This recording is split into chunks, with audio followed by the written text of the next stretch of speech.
Lyja lietus. Grįžau namo ir susikūriau YouTube paskyrą. Ir taip gaunas, kad aš jums darysiu video. Tai rytoj aš išvažiuoju į Lenkiją. Į Lenkiją turnyrą. Tai dabar ir tas vlogas. Tai iš Lenkijos labai daug kadrų nebus, nes iš mūsų atims telefonus. Tai va tas labai gaila. Dėl to labai gaila. Bet ką padarysi? Kelsiuos rytoj 8 ryte. 8 ryte? 8 ryte? 8 ryte? Tai susitiksim rytoj 8 ryte. Atsikėliau.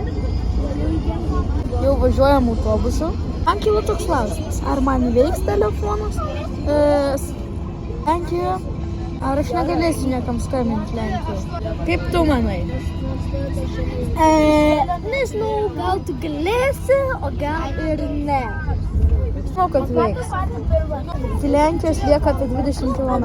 In 600 meters. Stojam degalinį. Nusipirkom atsigert. Atvažiavom į pasienį.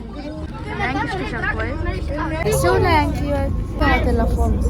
Atvarėm. Ten varžybų nebus. Dabar eisim valgyti.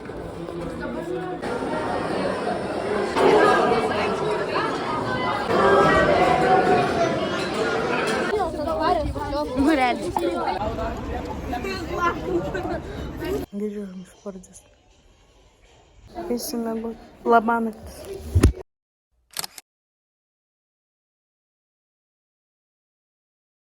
Atsikėlėm. Suvalgyti pusryčių. Pavalgėm. Dabar mums varžybos. Sutiksim vakarą. Varžybos. Sužaidėm varžybos. Tai pačias pirmas prakišom. Rezultatą galite pamatyti štai čia. Stop, čia labai didelė solinė bus rezultatų. Čia kažkur. O antras laimėjom. Rezultatą galite pamatyti štai čia. Čia irgi sorry. Nebus rezultatų. Šis video taip ir pasibaigs. Jeigu nepaspaudėt like ir subscribe, paspauskit. O mes susitiksim už 2 dienų. Ate.